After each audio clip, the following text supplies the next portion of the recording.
présidentielle, l'interview sur Radio Classique et Public Sénat.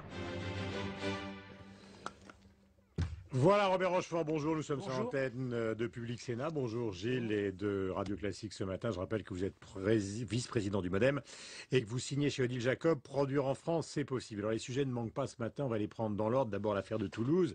Bon, il y a eu les propos un peu contestés de François Bayrou, un meeting ce week-end important va avoir lieu le concernant. Je ne sais pas s'il va s'expliquer, on en parlera tout à l'heure. Mais d'abord la thèse Juppé, c'est-à-dire cette idée que finalement cet homme n'était peut-être pas suffisamment surveillé. Est-ce que vous la partagez ? Je suis pas sûr qu'Alain Juppé ait dit exactement ce que vous dites. Non, mais en substance. Qu'il soit indispensable d'étudier, comment un monstre pareil a pu arriver à être ce qu'il est devenu, je crois que c'est indispensable. Finalement, j'ai cru comprendre qu'on avait fait hier une autopsie du corps de M. Merat. Je pense que il est important que nous ayons aussi une autopsie politique et sociétale, je dirais. Il y a tout de même beaucoup de questions qui se posent. Vous estimez qu'il y a eu des failles dans la surveillance ? Alors, je ne sais pas s'il y a eu des failles. Je sais simplement... C'est ça la question d'Alain Juppé. Oui, mais bien, la question d'Alain Juppé est de se poser la question. C'est pas d'y répondre. Donc je ne suis pas capable, avant que cette analyse soit faite. Bon, j'ai lu, comme vous, les paroles un peu définitives du commandant Proutot ce matin qui dit que la stratégie policière n'était pas la bonne. Moi, j'ai aucune compétence policière, donc je ne peux évidemment rien dire. Je trouve néanmoins que les policiers du RAID ont quand même fait un travail exemplaire. En revanche, que l'on se pose quand même 3 ou 4 types de questions. Premièrement, le multirécidivisme de cette personne depuis qu'il est très jeune. Une quinzaine de condamnations. Ensuite, manifestement, le fait qu'il découvre quelque chose qui va l'amener à une radicalisation en prison. Ensuite, le fait qu'il va suivre des stages. Une enquête a été demandée au garde des Sceaux. Ensuite, le fait qu'il ait pu se procurer comme ça des armes. Le fait qu'on apprenne, alors je ne sais pas si c'est confirmé, que les autorités américaines l'avaient interdit d'entrée de séjour sur le sol américain. Tout cela est quand même un faisceau d'éléments qui font que je crois... Qui plaident pour sa surveillance. Qui je crois, fait que la société et l'organisation, et surtout avec un président de la République qui a fait du thème de la sécurité, sa priorité, il faut simplement se demander, il faut faire l'autopsie, je crois, politique de ce qui s'est passé. Encore une fois, c'est inexcusable ce qu'il a fait. Mais ça ne veut pas dire que la société n'a pas à comprendre comment ça a pu se faire. Je vous propose d'écouter François Fillon, qui est chez nos confrères d'RTL, qui vient d'évoquer ce sujet il y a quelques instants. Nous sommes à la fois à la radio et à la télévision. À la télévision, Gilles, ça fera un petit peu bizarre, mais vous intervenez juste après. On l'entendra quand même. François Fillon, il y a quelques instants. La DCRI a parfaitement fait son travail. Elle a identifié Mohamed Merah lorsqu'il a fait des voyages dans la région de l'Afghanistan, du Pakistan. Elle l'a interrogé. Et elle l'a surveillé le temps nécessaire. Elle a même fiché. Le temps nécessaire, et elle l'a fiché, c'est grâce à ce fichage qu'il a pu être identifié, et elle a surveillé le temps nécessaire pour aboutir à la conclusion qu'aucun élément, qu'aucun indice ne permettait de penser que Mohamed Merah était un homme dangereux et passerait un jour à l'acte.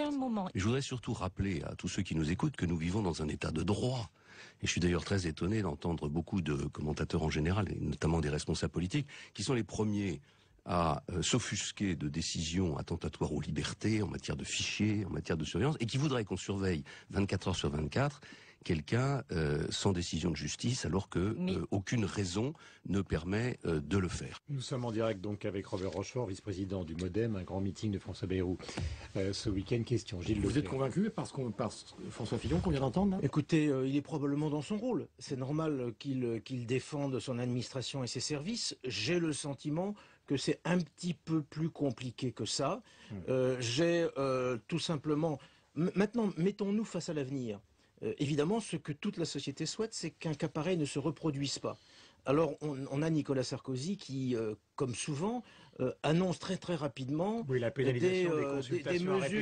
mesures dont beaucoup de spécialistes disent qu'elles sont inapplicables.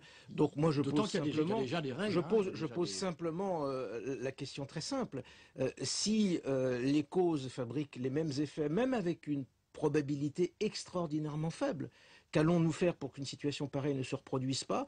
Je ne suis pas sûr que ce soit en surveillant les consultations des sites qu'on y arrive.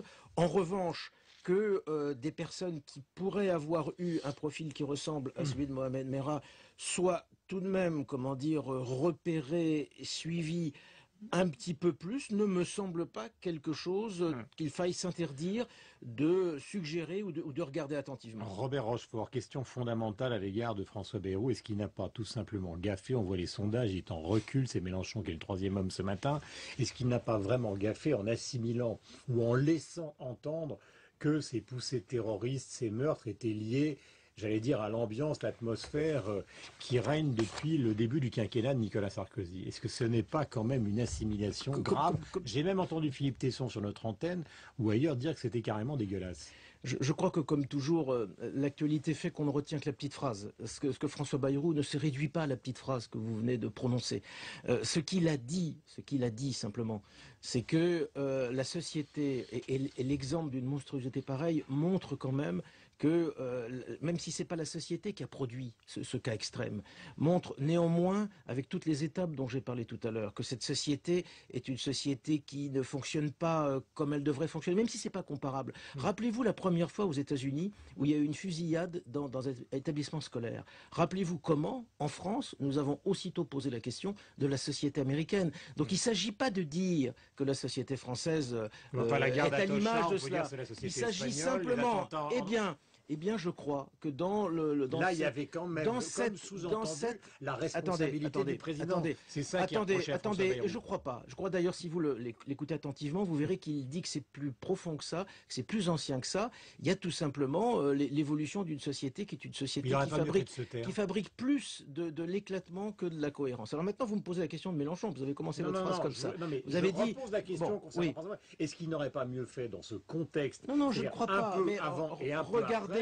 Réfléchir après, regardez ce qu'il a dit. Il a simplement dit la même chose que ce que je vous ai dit au début, c'est-à-dire une société doit s'interroger sur elle-même quand une monstruosité de cette nature apparaît et elle doit se dire qu'avons-nous fait au cours des années passées pour être sûr qu'une monstruosité pareille ne surgisse pas. C'est uniquement ça qu'il l'a dit. Donc n'allons pas surinterpréter ces propos. Robert Rochefort, à quoi va ressembler à partir de maintenant la campagne électorale? Est-ce que, par exemple, le meeting de François Bayrou dimanche va changer de tonalité? Est-ce qu'il va en profiter pour faire une mise au point? Ou est-ce que la campagne repart je suis sûr. Il y a un avant et après pour vous? Il y a forcément un avant et un après Toulouse. Ça, y compris évident. Pour votre candidat? Oui, c'est-à-dire que, évidemment, je suis sûr que dimanche, François Bayrou resituera ça dans une perspective beaucoup plus globale. J'espère qu'on ne retiendra pas simplement une petite phrase. Mais je voudrais dire un mot parce que vous avez commencé tout à l'heure en disant Mélenchon, comment dire, est le troisième homme. Et Mélenchon. C'est la dernière enquête pour la presse. Alors je voudrais juste. Je crois d'ailleurs que la montée de Mélenchon est indépendante de ce qui s'est passé 14. À Toulouse. Bon, alors les trois candidats qui sont après les deux premiers sont dans un mouchoir de poche. D'ailleurs, les sondeurs disent qu'on ne peut pas les donner un classement parce que les marges de sécurité sont telles que ce n'est pas ça. Simplement, moi, je voudrais juste poser une question. Mais Mélenchon, il monte pas comme ça. Il monte parce que Hollande baisse. Il y a un transfert de voix entre Hollande et Mélenchon. Et qu'est-ce que ça veut dire, cela? Ça veut dire qu'il y a un électorat de gauche, et en particulier l'électorat de François Hollande, qui dit à François Hollande qu'il n'est probablement pas assez radical dans ses propositions de gauche. J'ai entendu hier soir Jean-Luc Mélenchon se féliciter qu'il y avait des trotskistes qui le rejoignaient et qui disaient bravo, plus il y a de trotskistes, mieux on est. L'appel d'une fraction du NPA.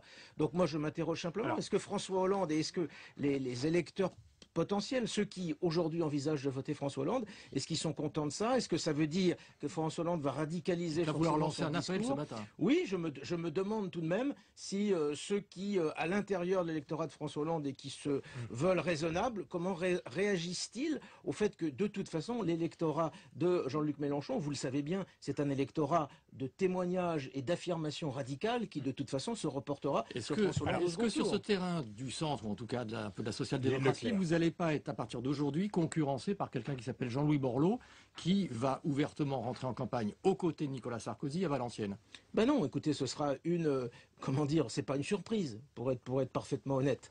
Jean-Louis Borloo a l'habitude de faire ses pas de danse, mais qui finalement sont toujours cohérents et qui consistent à dire qu'il fait partie de la famille de Nicolas Sarkozy. Mais il a été son ministre, il a failli être son Premier ministre. Il n'y a aucune surprise. François Bayrou aussi, il laisse entendre que François Bayrou aussi fait partie de la famille. Il réclame même un groupe centriste commun. Comment dire, c'est pas nouveau non plus qu'il y ait un désir de la part du camp de Nicolas Sarkozy de tenter de séduire François Bayrou, et on voit bien quelle est la logique par rapport à cela.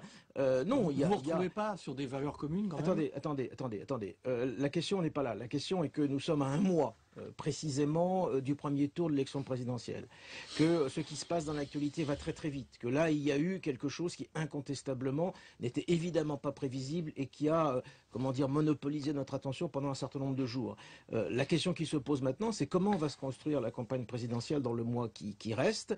Moi je vous dis simplement qu'un mois c'est beaucoup de jours, qu'il va falloir que les souffrances que nous avons connues au cours des jours passés se décantent, qu'on revienne à des questions de fond pour, appréhender l'avenir de notre société. Ces questions de fond, d'ailleurs, concernant la cohésion sociale en termes de sécurité, en termes divers, et en termes également de laïcité, mais aussi sur des questions qui sont des questions économiques et des questions sociales. Il y a un mois devant nous, et je vous dis simplement que, dans ce mois-là, j'espère de tout cœur, et je pense qu'il y aura de nouveau ce qu'on appellerait une séquence Bayrou, et la possibilité, effectivement, de faire entendre quelque chose qui, au final, est indispensable dans les temps que nous vivons, c'est-à-dire de la cohésion, de l'union, quelque chose qui consiste à dire dans ces temps difficiles, il faut plutôt qu'on cherche à ce que les gens, à la fois de bonne volonté et de bonne analyse et d'intérêt général se regroupent, plutôt que de devoir s'opposer avec des sortes de stratégies, de tactiques un petit peu bizarres comme celle de Mélenchon avec Hollande. Alors, il y a quand même des choses qui sont bizarres, pardonnez-moi. Hein. François Bayrou il est quand même loin ce matin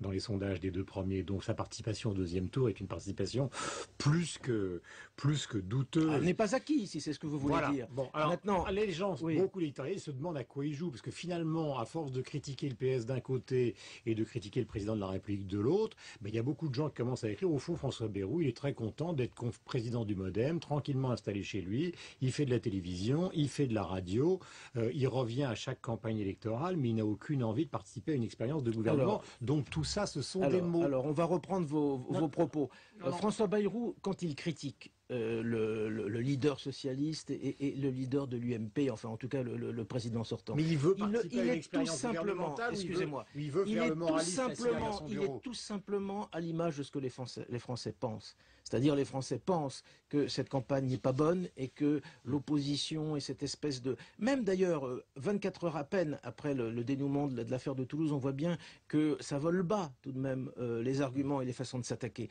Les Français pensent cela. François Bayrou dit la France mérite mieux que cela, mérite mieux que cet affrontement. Et il fait une proposition politique qui est une proposition différente. Les Français le suivront ou le suivront pas. J'espère qu'ils le suivront.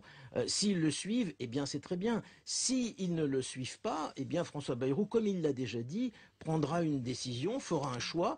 J'espère en ce qui me concerne qu'il sera différent de celui qu'il avait fait en 2007, bien qu'en 2007, il y avait des éléments d'explication à ce choix, qui était un non-choix, mais qui était un choix malgré tout. Un non-choix est toujours un choix. Mais encore une fois, il y a un mois de campagne, et je vous garantis... Écoutez, je ne sais pas en tout cas dire effectivement où la famille politique que nous représentons, comment peut-elle faire entendre sa voix. Mais vous voyez bien que c'est pas comme ça que ça se pose. C'est quel sera éventuellement le rapport de force. Et si par malheur il n'était pas dans les finalistes, eh bien quel type d'adhésion aux propositions que nous faisons, l'un ou l'autre des deux autres candidats serait susceptible de reprendre et de mettre en perspective. Gilles, peut-être la dernière question, vous plaidez pour un retour de l'économie quand même compte tenu de la crise dans cette fin de campagne. En Italie, Mario Monti, alors François Bayrou le cite souvent d'ailleurs dans ses meetings, attaque un peu le droit de licenciement avec des réformes importantes en Italie. Est-ce que le président, éventuellement François Bayrou, futur, ne va pas aussi être obligé de s'attaquer à cette réforme importante pour des besoins de compétitivité? Attendez. L'Italie d'un côté, l'Allemagne de l'autre. Vous voyez bien que lorsque le président de la République sera élu, dans moins de 2 mois, quand les affaires se mettront en place, les questions économiques, les questions sociales, les questions budgétaires, les questions de retrouver de la croissance, d'avoir de la justice sociale se reposeront fortement. Mais sur cette question précise, est-ce que François Bayrou serait prêt à faire de même? C'est ça ma question. Non, mais là vous posez une question ponctuelle, c'est pas du tout ça. Elle est importante en termes de compétitivité. En termes de compétitivité, si je dois vous répondre sur ce point, François Bayrou est favorable à ce qu'il y ait un contrat unique de travail, c'est-à-dire que l'on mette fin à cette injustice française entre une surprécarité, en particulier vis-à-vis des jeunes, avec ces abus de CDD d'un côté, et puis un CDI qui d'ailleurs n'est plus aussi protecteur de ça, compte tenu des négociations sur les départs qui se font comme cela, et dans une considération qui prenne en compte les intérêts sociaux de chacun, oui, il faudra certainement remettre